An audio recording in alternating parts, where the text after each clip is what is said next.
Amém. Bom dia. Eu cheguei recentemente das aldeias, né? Nós estávamos trabalhando nas aldeias Terenas e Queniquinaua. Estou virando meio indígena, né? Eu saio da aldeia e fico querendo voltar de novo. E é muito bom estar com as pessoas nas aldeias, né?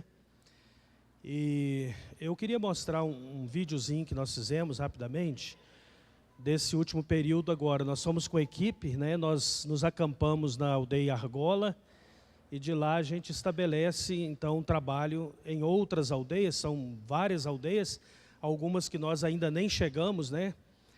Como a Babaçu, que está um pouco distante de onde a gente está trabalhando, mas estamos com o alvo de entrar lá.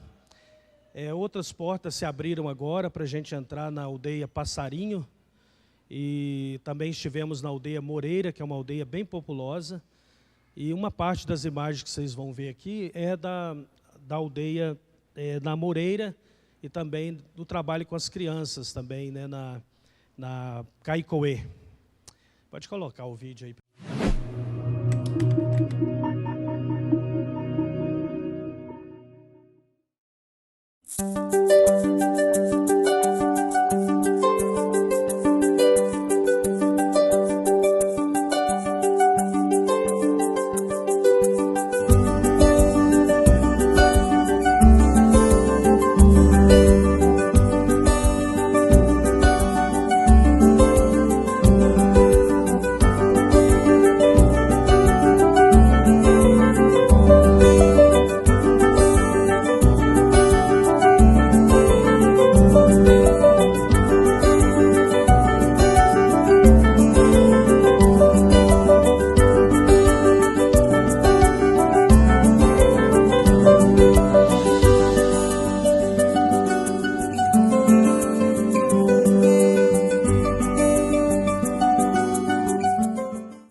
Pequeno vídeo, só para algumas imagens, né, para você conhecer um pouco do nosso povo indígena, né? Foi um momento muito especial, sempre é muito especial o momento com as crianças, né? E um dos momentos que a gente estava ministrando sobre a prevenção na aldeia Moreira,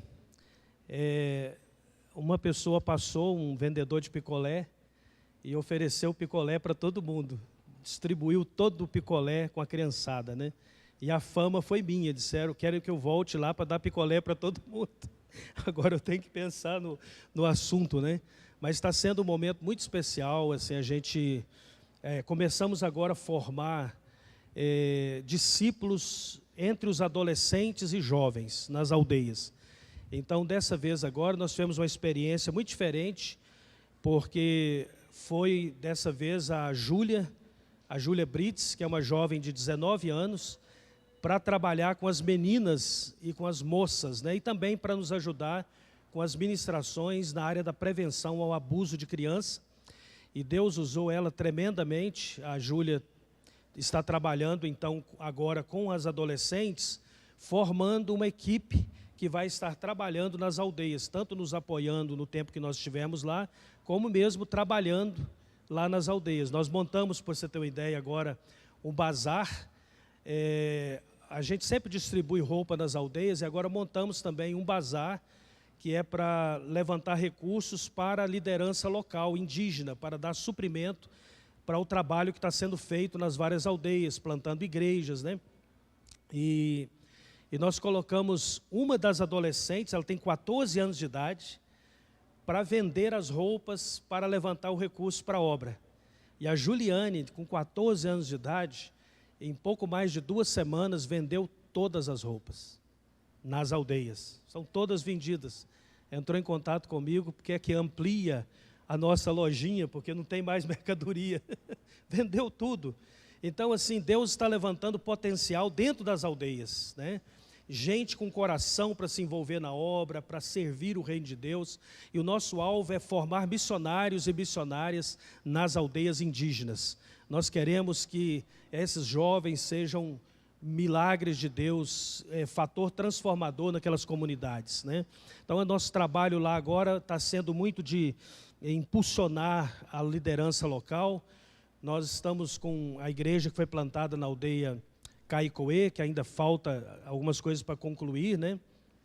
Até eu quero agradecer aos irmãos que têm apoiado, ainda falta realmente coisas para a gente concluir lá, mas estamos no alvo de inaugurar na Caicoê, e nós ganhamos agora um terreno na aldeia, que é a aldeia Cachoeirinha, uma das maiores aldeias lá. Foi nos entregue um terreno de 10 mil metros quadrados na aldeia, já com uma estrutura de igreja, porque fecharam essa igreja e nos entregaram para plantar a igreja lá nesse local. Então, um lugar muito joia, onde a gente também vai estar desenvolvendo um trabalho lá, juntamente com a liderança local, né? E, por favor, esteja orando por nós. Agora, também no começo, dia 1º de setembro, eu estarei viajando para Moçambique. Vou falar rapidamente sobre isso, a gente já vai entrar na palavra. Moçambique está vivendo um momento de muita tensão por causa das guerras. Existe uma guerra acontecendo em Moçambique, na região de Dondo, na região mais central de Moçambique,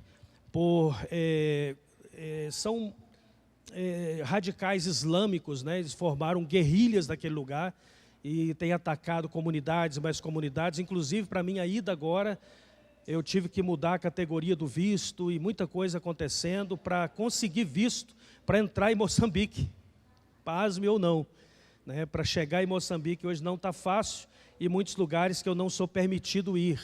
Então eles querem saber o que eu vou fazer lá, o que eu vou ministrar, com quem eu vou falar, aonde eu vou, endereço e tudo mais, né? Mas dia 1º nós estamos indo para Moçambique, se Deus quiser, e estamos precisando das suas orações. Nós estaremos fazendo um trabalho nas aldeias isoladas, né? E até compartilhando aqui, uma das vezes que nós estivemos lá, mais ou menos 5 anos atrás, uma pessoa aqui da igreja abençoou com um celular usado, que até o momento tem sido usado pela nossa equipe em Chimonzo, né? E esse celular agora não funciona mais. E nós estamos precisando de 2 celulares, tanto para Inhambane como para Chimonzo, para viabilizar a comunicação das equipes lá. Portanto, se você desejar abençoar com um celular, pode ser novo ou em boas condições, né? Tem que ser um celular em condições de funcionar, acessar internet, tirar foto, para os irmãos lá tirar as fotos deles nas aldeias, né? E isso é uma grande bênção, seria uma grande bênção lá para a obra lá em Moçambique, né? Nós estaremos chegando lá no comecinho do mês de setembro, e precisamos das suas orações, né? Amém? Amém. Bom, vamos lá.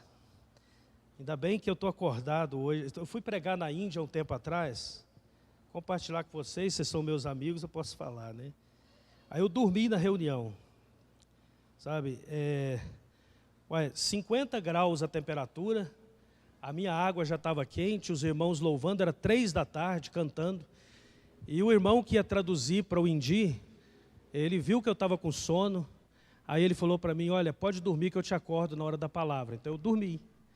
Aí acordei no meio da reunião para pregar, mas renovado, porque eu tinha dormido.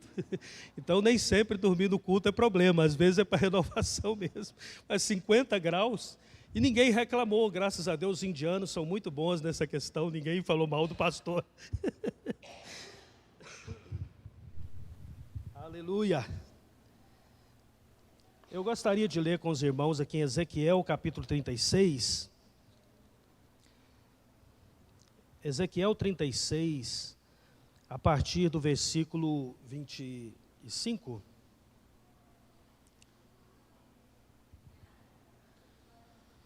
Vamos começar do versículo 24. Todos encontraram aí? Diz assim: tomar-vos-ei, Ezequiel 36, versículo 24 a seguir. Tomar-vos-ei de entre as nações, e vos congregarei de todos os países, e vos trarei para a vossa terra. Então aspargirei água pura sobre vós, e ficareis purificados de todas as vossas imundícias, e de todos os vossos ídolos vos purificarei. Dar-vos-ei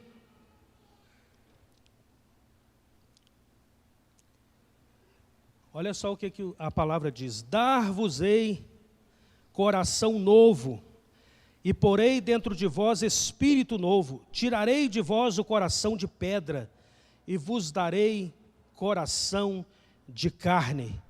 Porei dentro de vós o meu espírito, e farei que andeis nos meus estatutos, guardeis os meus juízos e os observeis. E habitareis na terra que eu dei a vossos pais. Vós sereis o meu povo, e eu serei o vosso Deus. Essa é uma das promessas mais lindas da Bíblia. Na realidade, esse capítulo de Ezequiel é um dos capítulos importantíssimos do Velho Testamento, de promessas maravilhosíssimas para o povo de Deus. Nesse contexto, o povo estava cativo na Babilônia, eram momentos de muitas dificuldades, e uma promessa de Deus veio para o povo. E a promessa de Deus foi muito interessante. Não é interessante que Deus está dizendo: eu vou tirar de vocês o coração de pedra, e vou... Na realidade, o que o Senhor está dizendo é assim: eu vou transplantar vocês. Vocês serão transplantados e vão receber um coração de carne. Não é um coração espiritual. É um coração de carne, porque Deus nos fez humanos. Amém, amados? Nós somos seres humanos, e Deus nos fez com um coração de carne, não de pedra. Esse coração de carne, ele tem muito a nos ensinar, e eu quero falar um pouco sobre isso aqui hoje. De fato, o coração, quando ele se torna de pedra, é um sintoma de uma série de situações, né? Aliás, deixa eu dizer um detalhe. A palavra coração no hebraico, ela não significa basicamente ou literalmente o coração, esse coração que você tem aí. A palavra coração, ela é mais ampla no hebraico, ela significa o âmago do seu ser. Ela significa o seu ser pensante, capaz de raciocinar e tomar decisões. Significa a sua essência, quem você é. Esse é o seu coração, está entendendo? Porque o coração, o coração de carne, né, o nosso coração, ele é, na realidade, um propulsor de eletricidade, né? Nosso coração, ele gera um gerador poderoso de energia. De fato, ele é fundamental, e por isso se usa a expressão coração. No hebraico, a palavra, mas ela é mais ampla do que simplesmente o coração natural, mas ela vai para expressar quem nós somos, o nosso ser. E no decorrer da existência humana, desde que você nasce, na sua caminhada, esse coração passa por processos.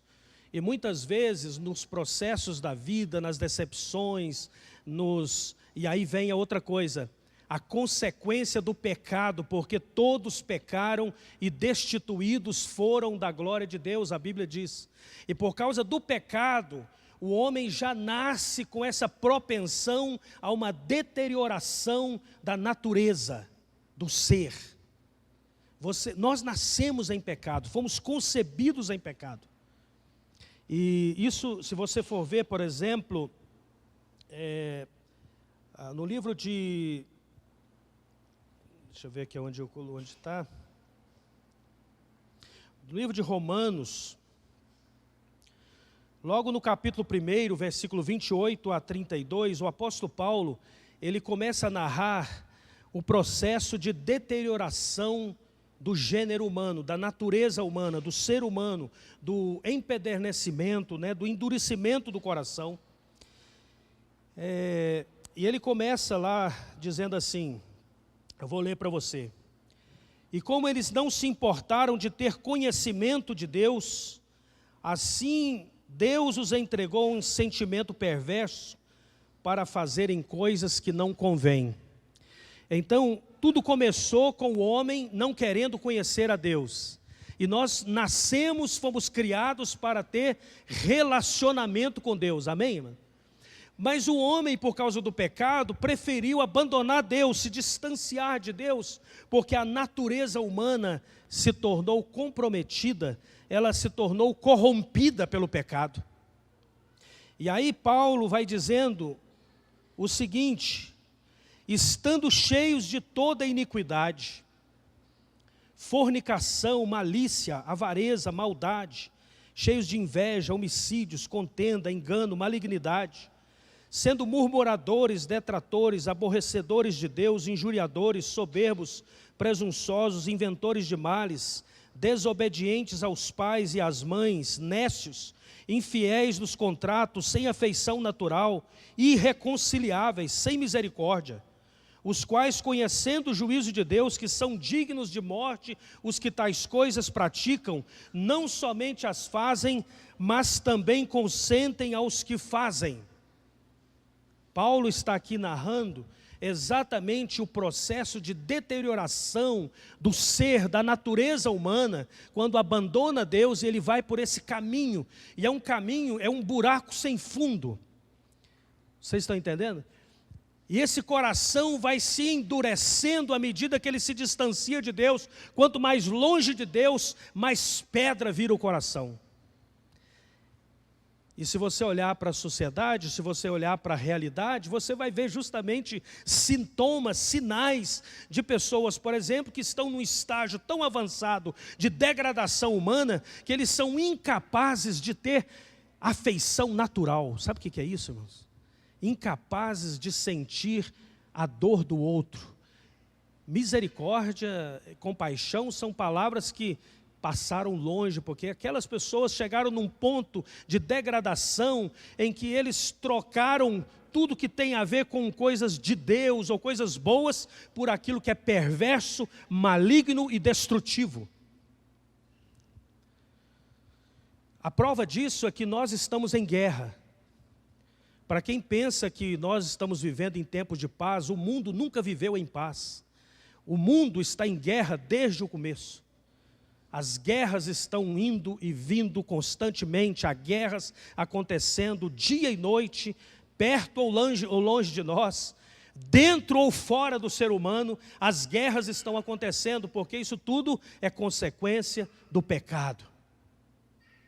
E Deus está dizendo para Israel: eu vou fazer algo, eu vou colocar água pura sobre vocês, vou espargir vocês com água viva, e vou purificar vocês dos seus pecados, e o que eu vou fazer é, eu vou arrancar de vocês o coração de pedra, e vou dar a vocês um coração novo, um coração de carne, um coração sensível, capaz de se compadecer dos outros, capaz de reconhecer Deus em todas as coisas, de ser grato e se humilhar diante de Deus, um coração capaz de perdoar.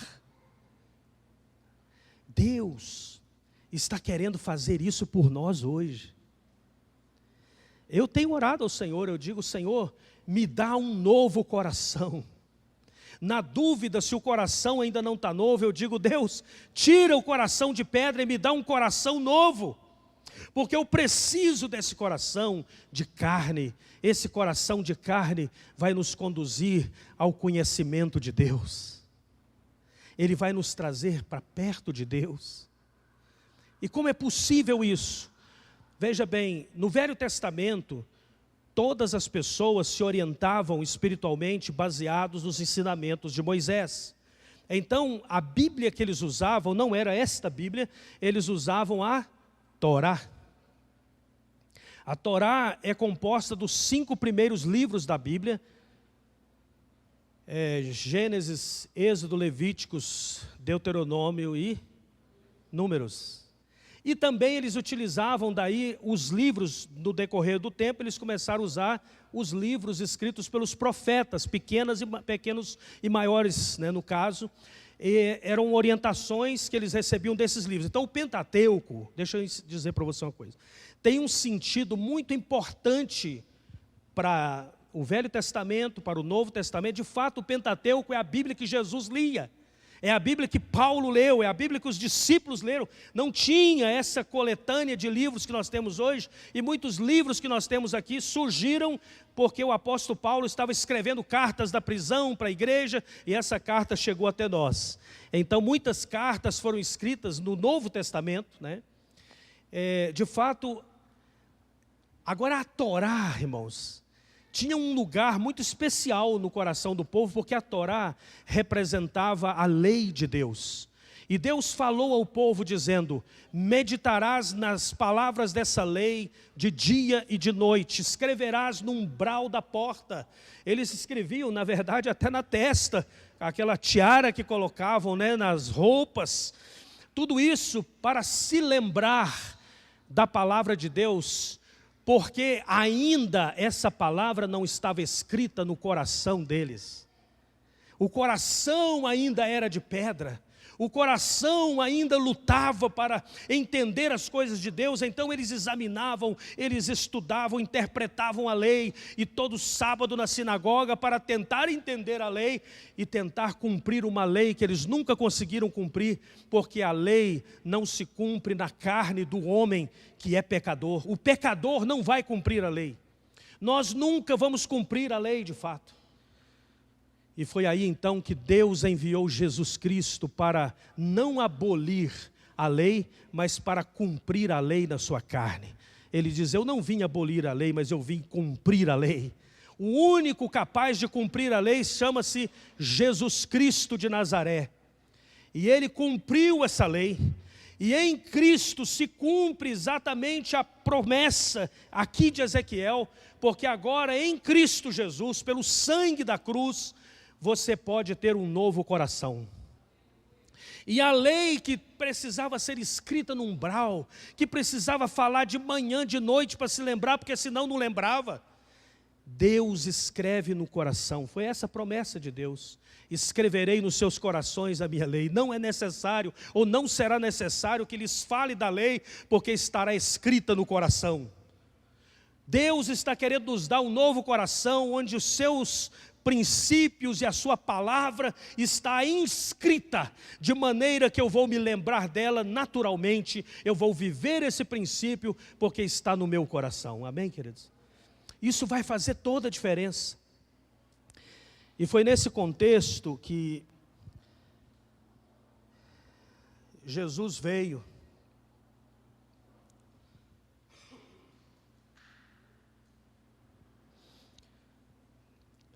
É muito importante a gente conhecer cultura, sabe? Eu gosto muito de estudar as culturas. De fato, tem sido para mim uma grande alegria poder viajar por muitos países e sentar com as pessoas e aprender a cultura, e aprender a maneira de fazer as coisas, como que as pessoas pensam, como elas reagem, como elas se comportam de acordo com uma cultura local.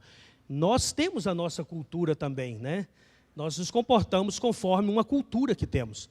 Os israelitas também têm uma cultura.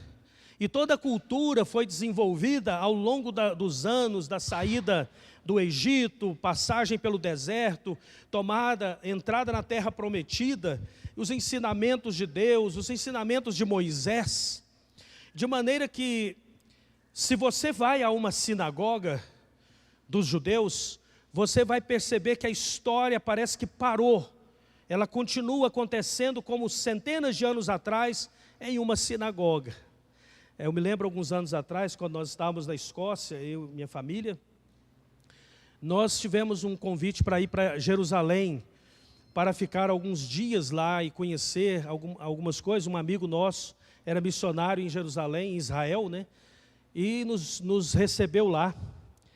E em um dos dias nós fomos convidados por uma organização, que é o Amir Center, para ir a Hadera, que está lá nas fronteiras de Gaza, juntamente com uma equipe de judeus ortodoxos, num ônibus, porque aquela organização estaria doando uma Torá para a sinagoga em Hadera. Era uma sinagoga, a sinagoga de Hadera, essa sinagoga era composta por judeus etíopes, que fugiram das guerras, atravessaram o deserto do Sudão, muitos morreram pelo caminho, e hoje são famílias estabelecidas em Israel, muitos deles na comunidade de Hadera, e são integrados até mesmo politicamente dentro do país. E foi uma coisa tão interessante, talvez, eu estou falando isso para você entender o contexto, o que significa para um judeu a Torá. Porque talvez a gente não tem dado tanto valor à Bíblia, porque não entendemos também muitas vezes a importância do que Deus está nos trazendo, a importância da palavra de Deus. Se você não der valor à palavra de Deus, você nem vai ler a Bíblia. Vocês estão entendendo? Irmão, nós saímos de Jerusalém naquele ônibus. Em um dos bancos estava a Torá, porque a Torá, ela até hoje é escrita manualmente por rabinos. E uma Torá vai custar em torno de $10.000. Ela é escrita durante um ano, sei lá quanto, manualmente, como sempre foi do princípio, para que não houvesse nenhuma, olha só, para que não houvesse nenhuma alteração nos escritos. A letra usada pelo rabino que está escrevendo, ela é a mesma como séculos atrás. Um rabino vai aprender a escrever a Torá do mesmo jeito que os outros escreveram. Que coisa interessante. Então a letra ela é escrita com muito cuidado, e eles tinham até a tradição, né, de cada palavra escrita lavar as mãos com água limpa. Tanta importância que dão àquela escritura, à Torá. E de Jerusalém a Hadera, 120 quilômetros. E as pessoas que estavam naquele ônibus, todos judeus ortodoxos, exceto a gente, começaram a cantar em hebraico em Jerusalém, e não pararam de louvar a Deus até chegar em Hadera. E queriam que nós cantássemos também, mas a gente não sabia hebraico. Mas diziam, os mais idosos diziam, por que não está cantando? Não estava cantando porque não sabia cantar, mas eles não pararam de cantar até chegar em Hadera. E quando nós chegamos em Hadera, para minha surpresa, toda a sinagoga estava na praça da cidade esperando a Torá. E quando nós chegamos ali, as pessoas, ao verem o livro sagrado, começaram a dançar e louvar o Senhor pela sua palavra. E precisava de uma pessoa para levar a Torá da praça até a sinagoga. Então eles concorreram entre eles, e um homem se ofereceu para levar a Torá nos ombros, é um rolo grande, para levar até a sinagoga. E então eles fizeram uma oferta, levantaram um valor em shekels e deram para aquele homem, dizendo, nós honramos as pessoas que carregam essa palavra. E então eles abençoaram aquele homem, não que ele estivesse pedindo, mas porque eles não iriam deixar isso barato. Você vai carregar e nós vamos te ajudar. E então, durante aquele percurso, desde a praça, todos a pé, e as pessoas dançaram pelas ruas da cidade até a sinagoga, e um aparelho de som bem alto, gritando o tempo todo, até chegar na sinagoga, dizia assim, ouça, ó Israel, o Senhor teu Deus é o único Deus. Ouça, ó Israel, o Senhor nosso Deus é o único Deus, até chegar na sinagoga. Aí nós entramos na sinagoga, e as mulheres se assentam num lugar separado, não se assentam junto, como séculos atrás, e os homens ali na parte central. E então as pessoas, como na época de Jesus, pegavam o rolo para ler a Escritura e para comentar nas Escrituras. Esse é o contexto. E a Bíblia diz que Jesus, se você for ver, a palavra diz assim lá em Lucas 4:17. Aliás, no versículo 16, começando pelo versículo 16 de Lucas 4, diz assim, indo para Nazaré, onde fora criado, entrou num sábado na sinagoga, segundo o seu costume, e levantou-se para ler. Preste atenção numa coisa, Jesus cresceu num contexto judaico. Jesus ia à sinagoga todos os sábados, para ler a Torá e para meditar na Torá. De fato, no tempo de Jesus, Jesus era como uma espécie de rabino assistente. E como no período que nós lemos aqui da Babilônia, que eu estava meditando com vocês, muito se perdeu ou começou a correr o risco de perder os escritos da Torá. Então eles dividiram o livro em porções e cada família ficou responsável de carregar uma porção e ir à sinagoga no mês determinado, naquele sábado determinado, e aquela família iria fazer a leitura da Torá. E não é interessante que a família de José era responsável para estar na sinagoga e ler justamente o profeta Isaías? E não foi interessante que Jesus entra na sinagoga naquele dia, vindo da Galileia. Ele não estava mais em Nazaré, ele veio da Galileia para atender, como de costume, a uma reunião familiar na sinagoga, onde as famílias se reuniam. A sinagoga é um lugar de reunião familiar, como aqui, onde as pessoas se reúnem para meditar nas Escrituras. E naquele dia, foi dado a Jesus o livro do profeta Isaías, na parte justamente que estava escrito, e Jesus leu dizendo, foi-lhe dado o livro do profeta Isaías, e quando abriu o livro, achou o lugar em que estava escrito, versículo 18 do capítulo 4 de Lucas, o Espírito do Senhor é sobre mim, pois que me ungiu para evangelizar os pobres, enviou-me a curar os quebrantados de coração, a pregar libertação aos cativos, restauração da vista aos cegos, e a pôr em liberdade os oprimidos, a anunciar o ano aceitável do Senhor. Versículo 20, cerrando o livro, tornou a sentar e dar aos ministros. E ao assentar-se, os olhos de todos estavam fitos nele. Para você entender melhor isso aqui, é melhor se você entende a cultura e o contexto da sinagoga. Por que os olhos de todos estavam fitos em Jesus? Por vários motivos. Primeiro, na sinagoga, preste atenção, isso aqui é um detalhe muito importante.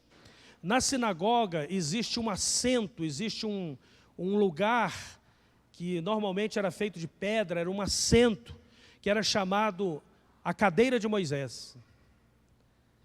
A cadeira de Moisés é um lugar na sinagoga que ninguém se assenta, era reservado para o futuro Moisés, ou o segundo Moisés, que no caso seria o Cristo esperado. Então ninguém se assentava. E houve ocasiões na história de Israel em que alguns rabinos se assentaram na cadeira de Moisés, e ao se assentar na cadeira de Moisés, era uma forma de dizer assim, preste atenção nisso, era uma forma de dizer assim, tudo que eu vou falar agora, vocês obedeçam e façam, porque eu estou assentado na cadeira de Moisés. E por isso Jesus falou, olha, observai os vossos líderes, que se assentam na cadeira de Moisés, e estão dizendo, façam isso ou aquilo. E Jesus disse, façam o que eles estão dizendo, mas não o que eles fazem, porque eles falam, mas não fazem o que estão falando. Vocês estão entendendo? É nesse contexto que Jesus está falando, cadeira de Moisés. Eles se assentavam na cadeira de Moisés para alegar autoridade, que eles não tinham porque não viviam. Mas naquele dia na sinagoga, ao entregar o rolo de volta ao rabino, Jesus se assentou na cadeira de Moisés. E os olhos de todos se voltaram para ele. E Jesus pregou o sermão mais curto de toda a história, tanto dele como de qualquer um. Ninguém pregou um sermão tão curto como o de Jesus naquele dia. Sabe qual foi o sermão de Jesus? Quando todos olharam para ele, ele disse, hoje, enquanto vocês estão ouvindo, essas escrituras se cumpriram nesse lugar, no vosso meio. A profecia de Isaías, que foi proferida 600 anos antes de Jesus, 600 anos, me parece, né, antes de Jesus, estava se cumprindo na sinagoga naquele dia. O Espírito do Senhor está sobre mim. Eles estavam diante de alguém que era o Messias.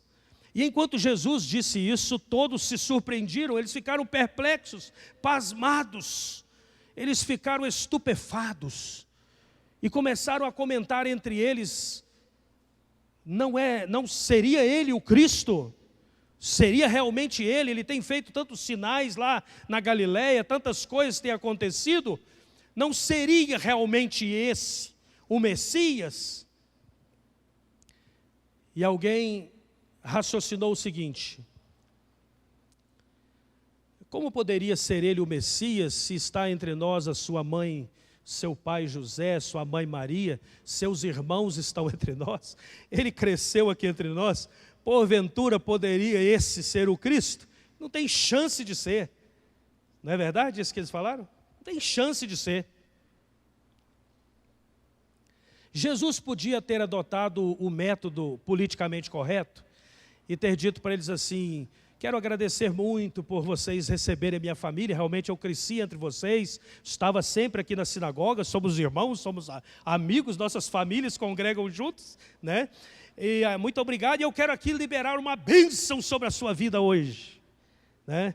Todos sejam abençoados. Não, Jesus não fez nada disso. Jesus sabia e conhecia o coração deles, e Jesus disse assim: uma coisa eu vou dizer a vocês em verdade. Quando Jesus usa essa expressão em verdade, ele está dizendo: estou dizendo isso diante do Deus Todo-Poderoso, ou estou dizendo isso na autoridade de Deus, é que eu vou dizer isso agora. No tempo de Elias, Jesus falou, haviam muitas viúvas em Israel, todavia não foi a nenhuma delas que Deus enviou Elias para operar o milagre de provisão na vida da viúva, mas foi a uma viúva fenícia, foi lá em Sarepta, que não tinha nada a ver com Israel, foi para lá que Deus enviou o profeta. Não é interessante isso? Deus não poderia ter mandado para uma viúva de Israel? Não, ele não fez. E Jesus falou também, no tempo de Eliseu, sucessor de Elias, haviam muitos leprosos em Israel, e não foi a nenhum deles que o profeta curou, senão a Naamã, o sírio, que não tinha nada a ver com Israel. E Jesus falando isso, ele queria dizer para eles: não há profeta sem honra, senão na sua casa, entre a sua família. E quando Jesus disse isso, eles se enfureceram, porque na realidade ninguém naquela sinagoga tinha dúvida de que Jesus estava afirmando para eles, primeiro, que ele era o Cristo, Filho do Deus vivo, ele era o Messias. Segundo, de que eles não eram dignos de receber o Messias, porque eles de fato não estavam na condição de recebê-lo como Messias. Como diz as Escrituras em João, ele foi enviado para os seus, mas os seus não o receberam. De maneira que, de fato, o Cristo foi enviado para todos nós, mas nós não o recebemos. Aqui, por exemplo, nessa manhã, muitas pessoas provavelmente receberam Jesus. Será que todos nós, de fato, recebemos Jesus como Messias na nossa vida? E não estou falando de aceitar, porque a gente não aceita Jesus, né? Ele é que nos aceita.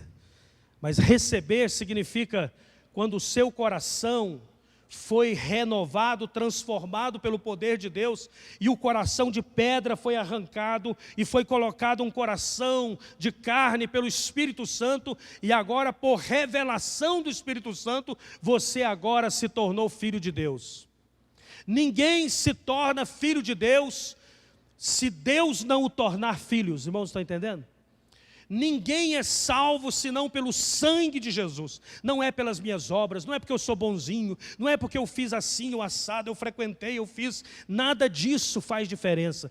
O coração pode ser o pior, mas se Deus arrancar a pedra e plantar um coração de carne, escrever a sua lei no seu coração, então você nasceu de novo. Se você recebeu um novo coração, significa que você nasceu de novo. Se você não recebeu, não nasceu de novo. E nós precisamos, aí vamos para uma coisa prática, precisamos avaliar o nosso coração. De que é feito o nosso coração? Como está o meu coração, o seu coração? Você sente prazer nas coisas de Deus? Você sente prazer em servir a Deus? Em fazer a vontade do Pai que está no céu? Porque Jesus, ele veio com um único objetivo como Filho de Deus: fazer a vontade do meu Pai que está no céu e cumprir a tarefa que Ele me deu para fazer. Uma das características de quem nasceu de novo é que você recebeu uma missão e você anda conforme um propósito. Amém, amados? Essa é a característica fundamental. Se você não tem um propósito, se você não entendeu ainda a sua missão na terra como filho de Deus, é preciso avaliar, porque se eu preciso Se há necessidade, eu preciso orar e dizer: Deus, me dá um novo coração. Tira o meu coração que está errado e planta em mim um coração conforme a tua vontade. Um coração de carne sensível ao teu reino e à tua palavra. Quando Jesus falou essas coisas na sinagoga aquele dia, irmãos, eles empurraram Jesus para fora da sinagoga. Coisa interessante. Você já pensou, a gente está aqui hoje de manhã, suponha que aqui fosse uma sinagoga, e você estava naquele dia, você foi premiado, e está naquele dia onde o Messias, o Filho do Deus vivo, que foi prometido pelos profetas, lá desde o começo foi prometido, e ele entra na sinagoga, e eu acho que, eu não sei, não entendi direito, mas ele entrou e naquele dia ele fez claro que ele é o Cristo, o Filho do Deus vivo. Ele se assentou na cadeira de Moisés para dizer: eu sou aquele que havia de vir. E de repente a gente sair daqui, expulsando ele daqui, porque nós achamos que ele falou só bobagem. Você pensou que coisa interessante? O Deus, o Filho de Deus, presente na reunião, e a gente, em comum acordo, põe ele para fora, expulsa. Foi o que eles fizeram. E a sinagoga era construída num local, a cidade era construída sobre uma montanha, e havia um precipício. Então eles empurraram Jesus até o precipício, e a intenção deles era precipitá-lo do alto a baixo, era matá-lo. E Jesus estava entre o precipício e a multidão de irmãos para jogá-lo no precipício. E a Bíblia diz que Jesus olhou para eles. Eu não sei que olhar era esse, mas algo sobrenatural havia em Jesus. Ele era o Filho do Deus vivo. E ele passou no meio de todos eles e ninguém ousou botar a mão nele, porque não tinha chegado a sua hora. E Jesus voltou para a Galileia e começou a curar os enfermos, expulsar os demônios. E havia um texto aqui no capítulo, se você ler o capítulo todo, você vai ver que é o momento em que ele vai à sinagoga lá na Galileia, e os demônios se manifestam em pessoas, e os demônios começam a dizer: Jesus, Filho do Deus vivo, por que vieste nos atormentar? Porque os demônios, está escrito lá, Lucas escreveu isso, os demônios não tinham dúvida, é ele o Messias. Esse é o Cristo. Ele veio nos atormentar. E Jesus mandou sair e disse: cala-te e sai dele. Jesus não aceitou depoimento a respeito dele vindo de demônios, porque ele não veio para demônios. Irmãos, estão entendendo? Cristo veio para ser revelado a mim e a você. É nós que precisamos dar resposta, se eu aceito, se eu recebo ou não a Jesus Cristo em meu coração, se eu recebo Ele no meu coração. A resposta é nossa. Ele veio para os seus, Ele veio para nós. E lá na Galileia aconteceu, já encerrando, aconteceu uma coisa muito interessante, que a multidão que fora curada, pressionava Jesus dizendo assim: não vá, fica conosco, fica aqui. E Jesus disse: não, eu não posso ficar, porque tem outras multidões que precisam ouvir as boas notícias, que precisa ser anunciado o reino de Deus. Irmãos, estão entendendo? Jesus estava comprometido com a sua missão. E meu irmão, por isso eu disse que se nós temos o coração de Deus, se Deus transforma o nosso coração, nós vamos ter um coração que ama a obra de Deus, que ama o reino de Deus, que nós vamos ter um coração. Por isso que eu estou indo às nações. Por que a gente está indo nesses lugares? Porque ali tem um povo que precisa ouvir as boas novas. Como que eu posso me calar e ficar quieto, tendo recebido as informações que vão salvar a vida de milhões? Como eu posso me calar, como o apóstolo Paulo disse: não me envergonho do Evangelho de Jesus, porque é o poder de Deus para a salvação de todo aquele que crê. Primeiro do judeu, depois do grego. Então eu não posso me calar, eu não posso me envergonhar. De uma maneira ou de outra eu preciso estar comprometido com a obra de Deus, seja orando, seja indo, seja comunicando. Mas se eu fui renovado, e se eu nasci de novo, a minha vida se torna uma mensagem. Eu vou repetir isso. Se eu fui transformado pelo Espírito de Deus, se o Espírito de Deus agora habita em mim, e eu recebi um novo coração, a minha vida vai se tornar uma mensagem, a minha vida vai se tornar uma pregação, e eu vou tocar as pessoas, abençoar as pessoas e levar as boas novas às pessoas.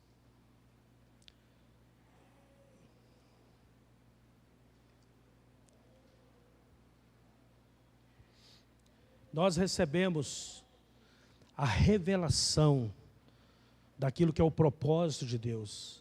Isso que nós estamos falando aqui nesta manhã é basicamente a revelação do que é o Evangelho. O Evangelho foi prometido. Evangelho significa boas novas. Eu gosto dessa expressão boas novas, porque ela reflete exatamente o que é o Evangelho. O Evangelho é as boas notícias de que agora, como Jesus falou, o Espírito de Deus está sobre mim, pelo que me ungiu para proclamar boas novas, para evangelizar os pobres.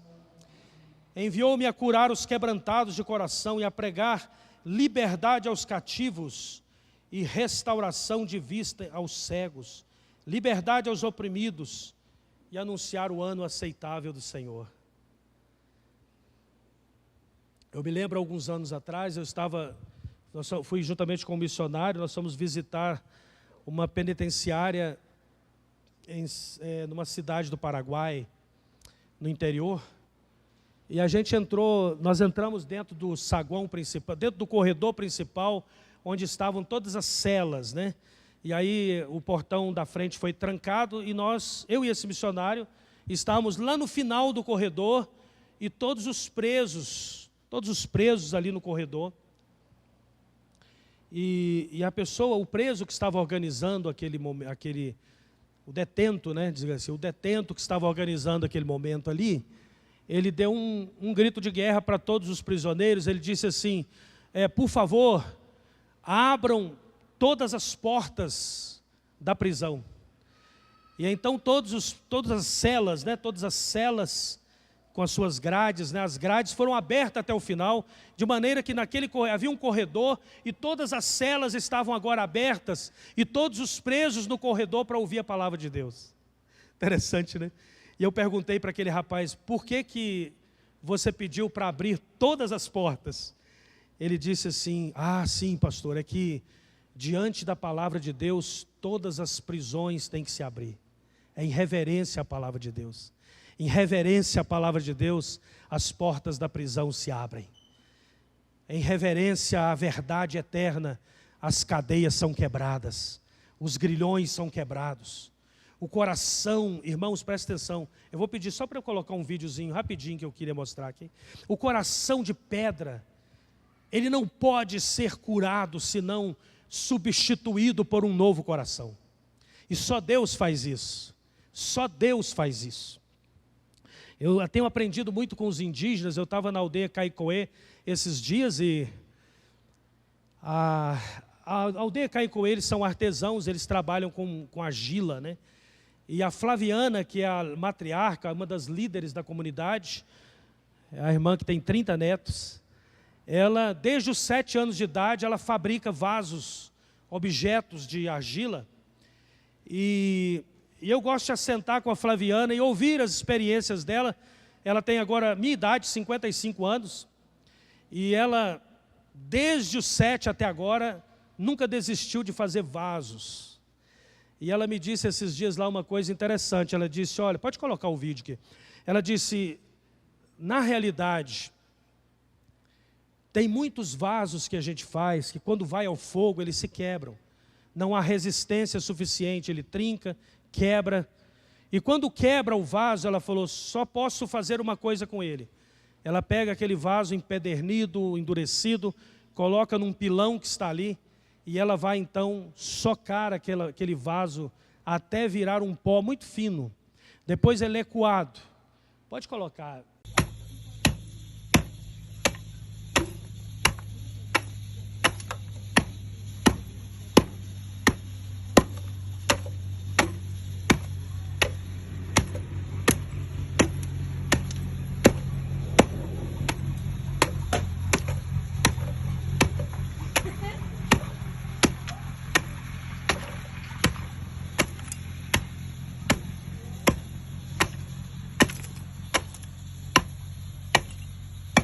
Se Deus fosse aproveitar o coração de pedra, Ele teria que fazer isso aqui.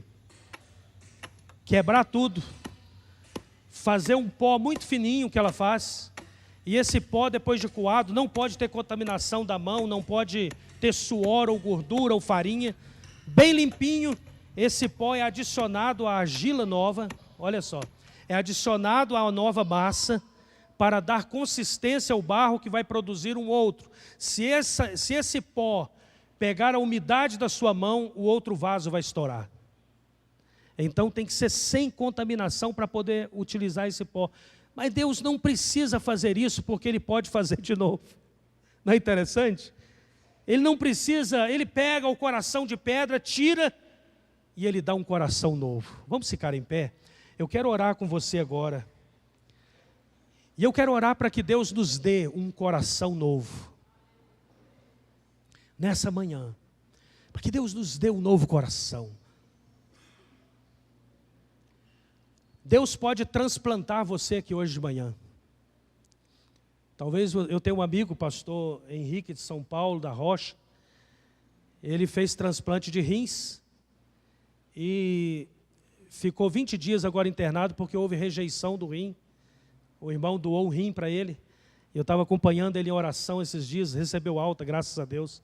Mas eu vou contar para você um testemunho. Alguns anos atrás, quando eu estava pastoreando em Patinga, um senhor com a sua esposa veio à frente e ele estava fazendo hemodiálise e a esposa ia doar um rim para aquele senhor.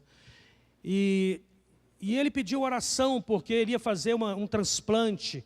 Era uma situação muito delicada, ele estava fazendo hemodiálise, ele estava já num estágio avançadíssimo de algumas doenças. E quando eu fui orar por aquele moço, o Senhor me levou a fazer uma oração que eu nunca fiz em tempo algum. E a oração foi assim: Jesus, troca os rins desse moço agora. Jesus pode trocar coisas, sabia?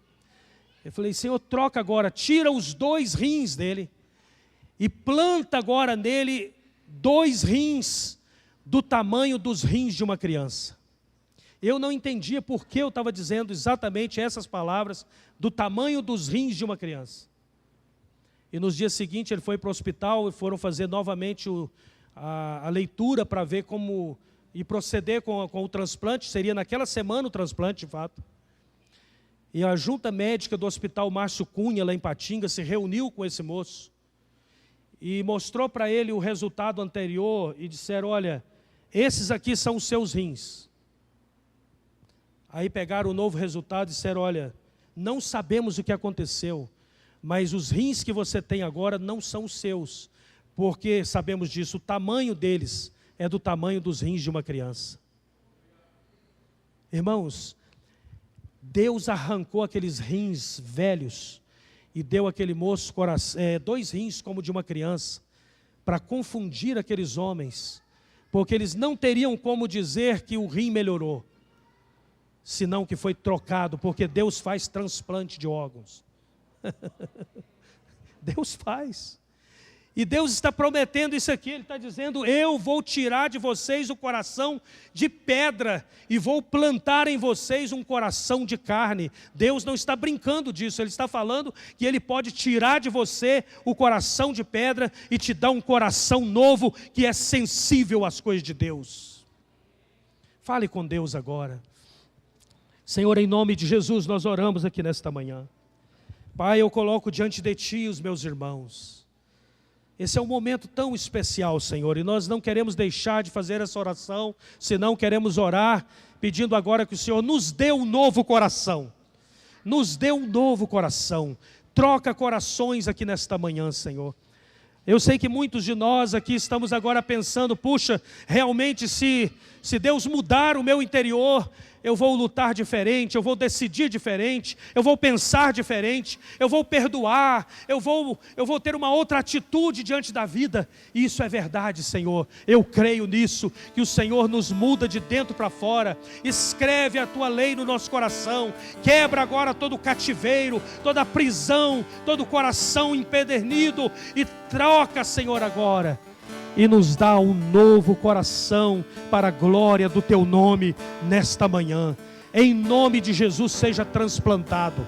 Em nome de Jesus, tenha um coração novo nesta manhã. Seja abençoado com uma nova vida em Cristo Jesus, completamente nova, transformada para um novo tempo, para uma nova etapa na sua vida, para uma nova visão de vida, para uma vida de fato cristã, para uma vida que anda e obedece à palavra de Deus, para um coração cheio do amor de Deus, que excede todo entendimento, um coração cheio de paz, paz para com todos, um coração capaz de se compadecer, um coração cheio de amor e misericórdia, um coração capaz de amar Deus acima de todas as coisas e ao próximo como a si mesmo, coração capaz de fazer a vontade do nosso Pai que está no céu. Nesta manhã nós queremos isso, Pai, oramos por isso, nos dá esse coração, em nome do Senhor Jesus Cristo.